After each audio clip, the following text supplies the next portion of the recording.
మోడీ ఏ దేశానికి వెళ్తే అక్కడ అవార్డులు ఇస్తుంటారు. అలా వెళ్ళాడో లేదో ఇలా అవార్డులు వాలిపోతుంటాయి. నిజానికి మన ప్రధానికి అవార్డులు వస్తే మనం సంతోషించాలి. కానీ ఇక్కడ చాలా సందేహాలు వస్తున్నాయి. ఇవి దేశానికి నిజంగా గుర్తింపును తెస్తున్నాయా?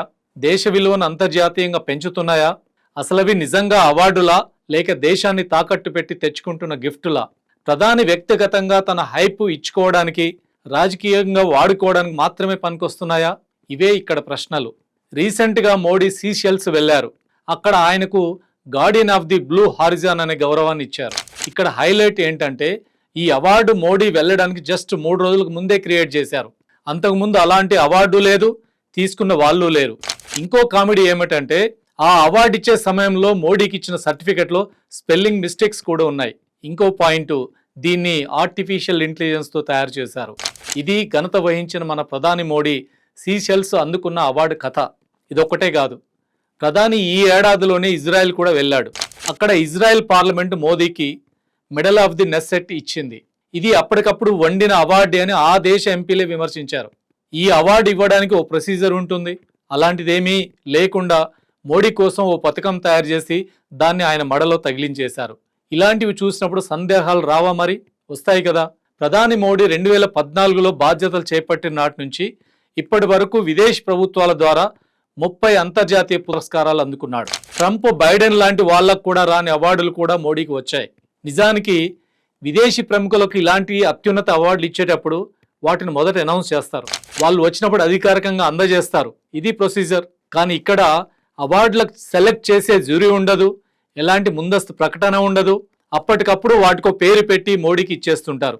ఇక్కడ స్వదేశంలో ఆహా మోడీ, ఓహో మోడీ అని ఆకాశానికి ఎత్తుతుంటారు. అంటే ఇవి దేశానికి గౌరవాన్ని పెంచేవి ఖచ్చితంగా కాదని అర్థమవుతుంది.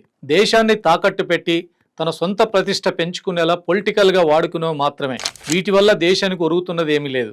అవార్డులు ఇస్తే చాలు మోడీతో పనైపోతుందని ప్రపంచ దేశాలు భావిస్తున్నాయి. ఎందుకంటే సీషెల్ పర్యటనలో భారత్ $100 మిలియన్ రుణాలు, గ్రాంట్లు ప్రకటించింది. ఇజ్రాయెల్తో భారీ రక్షణ ఒప్పందాల చర్చలు కొనసాగాయి. అవార్డులు, భారీ ఒప్పందాలు, దౌత్య నిర్ణయాలు అన్నీ ఒకే సమయంలో జరుగుతున్నాయి. 2019లో మోడీకి ఇచ్చిన ఫిలిప్ కోట్లర్ ప్రెసిడెన్షియల్ అవార్డు కూడా ఇలాంటిదే. ఈ అవార్డు కూడా ఒక జ్యూరీ లేదు, స్పష్టమైన ఎంపిక విధానం లేదు.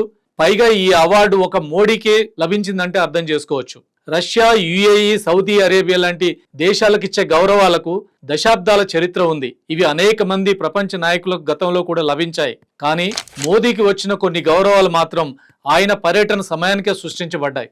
ఆయనకు ముందు తర్వాత మరెవరికి ఇవ్వలేదు. ఇక్కడే పిక్చర్ క్లియర్ అవుతుంది.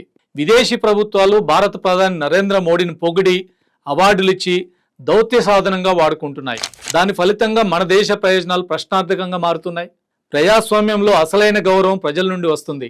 4 గోడల మధ్యనో లేక విదేశాల్లో వేదికలపైనో ఇచ్చే అవార్డుల్లో పరస్పర ప్రయోజనాలు, లోపాయకార అంశాలు ఉండే సందర్భాలు ఎక్కువ. పైగా ఓ మెడల్, ఓ సర్టిఫికెట్ తయారు చేయడం అంటే పెద్ద ఖర్చు లేని పని. దానికో పేరు పెట్టి కాస్త అడావుడి చేస్తే చాలు. మన సొమ్ము నుండి ఆ దేశానికి రుణాలు, గ్రాంట్లు కోట్లలో వెళ్ళిపోతుంటాయి. రక్షణ ఒప్పందాలు జరిగిపోతాయి. సో ఇక్కడ మోడీ అందుకునే అవార్డులు ఆయన వ్యక్తిగతంగా వాడుకోవడం తప్ప దేశానికి వచ్చేదేమీ లేదు. అన్నిటికీ మించి దేశ ప్రయోజనాలను కూడా కాంప్రమైజ్ అయి తన ప్రచారానికి వాడుకుంటున్నాడనేది చాలా స్పష్టంగా కనిపిస్తున్న అంశం.